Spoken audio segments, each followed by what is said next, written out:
RCF. Mon invité à mes côtés, Serge Lacan. Bonjour Serge.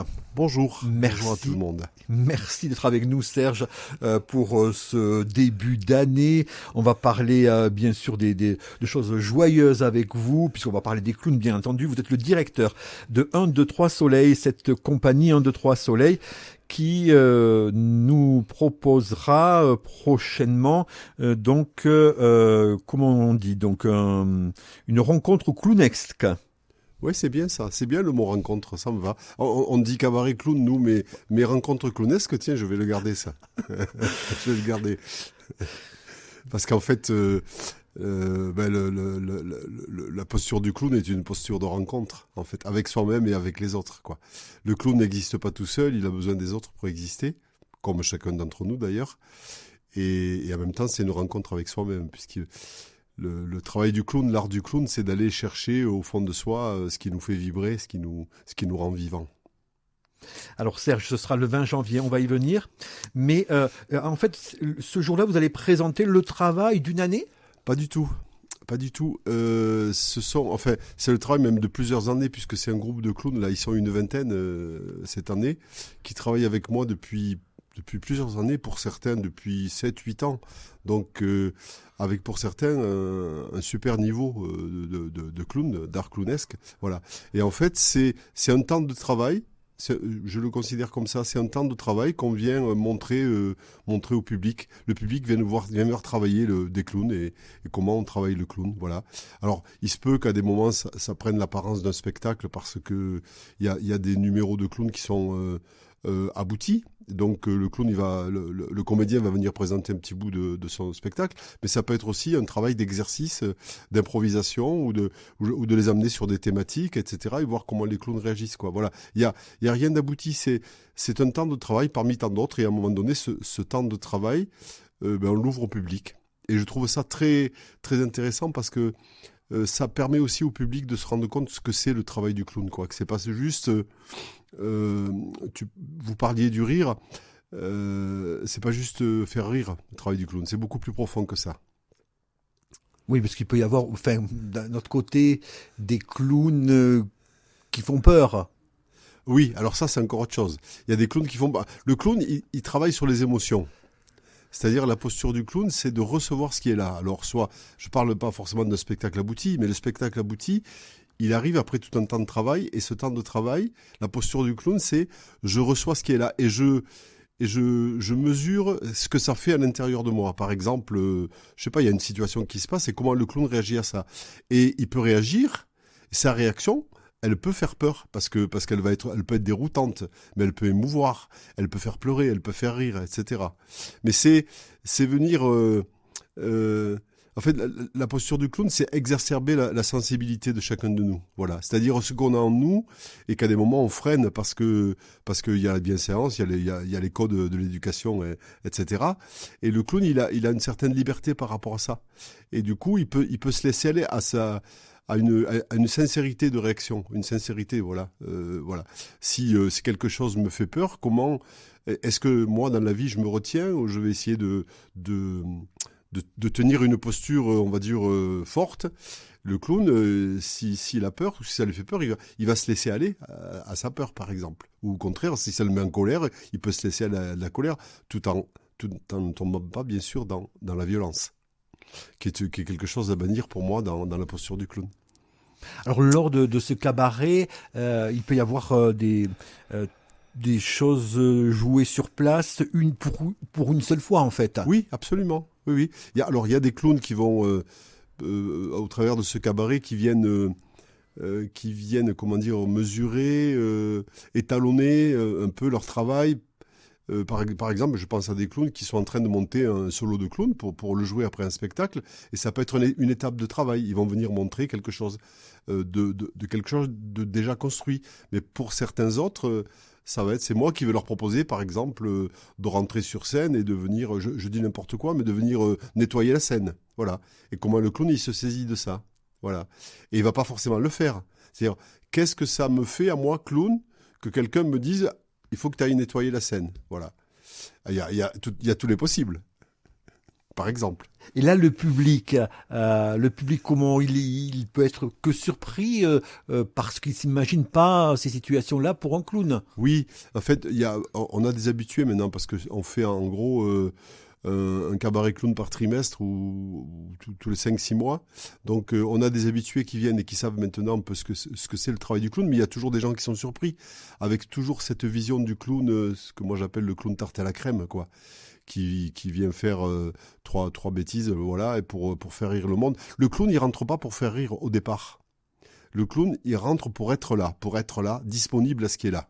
Alors, et il va nous montrer, comme il peut montrer la mienne ou celle de n'importe qui, sa maladresse, son décalage, son étonnement, etc. Parce qu'il triche pas. Le clown, il triche pas.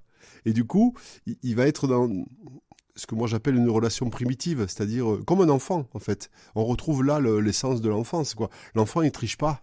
Il est, s'il a envie de vous dire, moi je me rappelle de ma fille une fois quand elle était petite, on faisait des courses et il voit une dame un peu forte, il va la voir et il lui dit, et ma fille elle va la voir et il lui dit, Madame, pourquoi t'es grosse? Voilà, ce qu'on fera pas nous, hein. Mais un enfant il est dans cette naïveté là et c'est pas, il n'y a pas d'arrière-pensée négative dans la question de l'enfant. Voilà. Mais c'est ça, le clown, c'est être dans cette naïveté-là et cette disponibilité-là. Et ça ouvre des espaces incroyables parce que ça permet, pour celui qui reçoit, c'est-à-dire le spectateur, c'est ce que moi j'appelle la fonction miroir du clown. C'est-à-dire qu'au travers du clown, on se voit, on voit notre vulnérabilité, que souvent on veut cacher, n'est-ce pas, dans une société de compétition, de résultats, d'être le plus fort et compagnie à tous les niveaux. Et que le clown, lui, va nous montrer que la vulnérabilité, c'est quelque chose d'important. Ça correspond à la singularité de chacun de nous. Et ça, c'est hyper important. Pour moi, c'est un acte politique que de faire du clown. C'est-à-dire de venir dire « j'existe avec ma propre singularité ». Voilà, bien sûr au milieu des autres, mais avec ma propre singularité, et j'ai pas à rentrer dans une uniformité, qu'elle soit économique, politique ou autre chose. Voilà. Et c'est juste, c'est ce bouquet de fleurs multiples que nous sommes chacun, que le clown met en évidence et met en lumière. Mais le clown est grimé. Oui. Donc, est-ce qu'il ne se cache pas derrière ce maquillage? Ça, c'est une très bonne question. C'est une très bonne question. Il n'y a pas que la question du maquillage, il y a la question du nez aussi. C'est quoi cette histoire de nez, quoi, de nez rouge? Voilà. Alors, il y a plusieurs explications historiques autour du cirque et tout ça. Mais en fait, bon, le maquillage... Il y a des clowns qui se maquillent pas, hein. Bon, par exemple, là, dans le cabaret clown, a priori, les clowns, ils sont pas maquillés. Voilà. Et par contre, il y en a qui le sont. Mais ça participe du déplacement. C'est-à-dire, c'est comme le costume. Je mets un costume, je me maquille et je mets le nez rouge, je me déplace. C'est-à-dire, j'ouvre une porte vers quelque chose qui n'est pas du côté du conventionnel, mais qui laisse la porte ouverte, justement, à tout un tas de possibles. C'est un rituel, en fait. C'est avant tout un rituel. Et je pense pas que le clown, bien au contraire, se cache derrière ou le nez ou le maquillage, mais plutôt qu'il ouvre un espace dans lequel il ne sait pas ce qui va se passer, d'ailleurs. Voilà. C'est plus un rituel. Il y a aussi des clowns qui n'ont pas de nez, hein, qui mettent pas de nez rouge, hein, et qui ont des... Voilà, on peut prendre quelqu'un comme Coluche ou comme d'autres, il n'avait pas forcément le nez rouge, voilà. Ou il n'avait pas de maquillage. Voilà. Donc c'est plus... c'est un outil, voilà, je dirais ça. Le nez de clown et le maquillage, ce sont des outils pour ouvrir un autre espace. En même temps, certains se transforment uniquement lorsqu'ils sont grimés, ils ont ce nez rouge. Absolument, c'est ce que je dis. C'est-à-dire qu'on peut avoir besoin de ça, comme un rituel, comme le costume, hein, c'est pareil. Pour moi, c'est le même niveau. Et en même temps, si je peux, moi quand j'ai fait ma formation de clown, qui est une formation qui a duré 9 mois, et par exemple, on avait du travail à faire dans cette formation, et qui était par exemple de venir en civil, enfin habillé comme là, comme je suis, juste avec mettre le nez rouge et s'asseoir sur un banc, ou s'asseoir dans la rue sur un banc, et rien faire. Ça, c'est essentiel. Rien faire. Juste être disponible. Et au bout, je vous assure qu'au bout de 10 minutes, il y avait 7-8 personnes qui étaient à côté de moi. Et je faisais rien. Mais parce que le nez, par exemple, le nez rouge, il vient... Enfin, moi, des fois, je dis c'est le projecteur de l'âme, le nez rouge. C'est ce qui vient éclairer notre sensibilité, notre intériorité, notre essence. Alors, il y en a on peut l'appeler de plein de façons. On peut parler de l'âme du clown. Hein. Ça vient indiquer ça. C'est comme un projecteur. Et si j'ai pas le nez rouge et que je suis assis dans la rue, personne va s'arrêter, personne va me remarquer. Je mets le nez rouge. Ah, il y a un projecteur sur lui, quoi. Alors, il y a toute cette attitude aussi du public, dans la rue je parle, qui est oula, qu'est-ce qui va se passer, qu'est-ce qui va m'arriver, parce qu'il n'est pas comme les autres, dès l'instant où il a un nez rouge, etc. Et c'est ça, moi c'est ce que j'apprends notamment dans mes formations, c'est de ne jamais être intrusif par rapport à celui qu'on va rencontrer, voilà, d'être dans la disponibilité de la rencontre, et si l'autre il n'a pas envie de s'arrêter, il s'arrête pas. C'est comme on intervient en maison de retraite en clown. On force pas les gens. Il y a plein de pépés et de mémés qui nous disent non, moi je veux pas voir les clowns, c'est pour les enfants, etc. Mais c'est hyper intéressant quand on a ça, parce que déjà là, il y a une parole.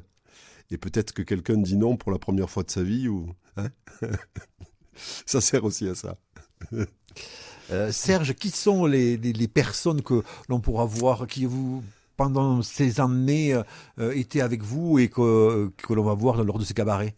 Vous voulez dire par là les catégories sociales Voilà. Oui, alors d'abord, il y a beaucoup plus de femmes que d'hommes. Ça aussi, pour moi, ça dit des choses. Mais bon, c'est peut-être l'objet de notre discussion. Et après, les catégories sociales, c'est très varié. Il y a des enseignants, il y a des employés, il y a des thérapeutes. C'est très, très varié. Voilà. La moyenne d'âge se situe... alors, il y a quelques jeunes, mais en fait, en gros, c'est autour de 40 ans, 40, ouais, la moyenne d'âge, voilà. Et après, les catégories sociales, c'est très varié. Il n'y a pas de... Et c'est très bien comme ça. Il y a des chômeurs, voilà. Ouais. Il y a des gens en difficulté sociale ou difficulté personnelle, il y a tout. Parce qu'en fait aussi, le clown peut avoir une fonction thérapeutique, c'est évident. Sur la question de l'image de soi, entre autres, et la confiance en soi. Et la valeur que chacun en a. Combien nous pouvons rencontrer de personnes qui se sentent sans valeur, sans intérêt. Je suis sans intérêt, j'ai rien à dire. Et comment ce travail du clown peut petit à petit amener des gens à se rendre compte, oui, qu'ils ont de la valeur, quoi. Voilà. C'est incroyable, toutes les possibilités. Oui, bien sûr. Oui, c'est très, très enrichissant. Et pour moi, le clown, c'est un élément du théâtre. Je ne le dissocie pas du théâtre. Ça fait partie, c'est un des aspects du théâtre, hein, comme pour moi la marionnette fait partie du théâtre, comme voilà, plein d'autres espaces comme ça. Et c'est pour ça que moi je navigue entre le théâtre et le clown, que je fais du théâtre et que je fais du clown, et que le clown m'aide beaucoup dans mon travail de comédien aussi. Voilà. Par exemple, en ce moment, je joue un spectacle qui s'appelle L'Enfant Sauvage, où je suis seul en scène. Et ce personnage, il s'adresse au public. Et le clown m'aide beaucoup par rapport à ça, sur la question du rapport public, de prendre en témoin le public, de ce qui m'arrive et tout ça. Merci Serge. Alors, on peut venir vous voir à l'Espace des Anges. Donc c'est samedi 20 janvier à 20h30 à l'Espace des Anges à Mende. Voilà, ça dure en gros 1h30. Voilà, en gros, je dis en gros parce qu'il y a toujours des surprises qui se passent et voilà, on peut pas tout contrôler et heureusement. Voilà. Mais il y a une grande liberté, c'est un espace où il y a une grande liberté et parfois je me retrouve à animer la soirée, c'est-à-dire à ce qu'on appelle à coacher les clowns, à leur dire mais tu vois, tu pourrais pousser plus loin, tu pourrais aller plus loin, etc. Je me permets aussi des fois de prendre en partie le public, que le public puisse soutenir un clown. Voilà, c'est un échange permanent entre le public et les clowns qui sont sur le plateau. Merci Serge Lacan, vous êtes le directeur de la compagnie 1, 2, 3 Soleil. On vous retrouve avec les clowns pour ce cabaret. Donc je rappelle la date, le 20 janvier à 20h30 à l'Espace des Anges à Mende. C'est ça. Merci Serge. Merci beaucoup.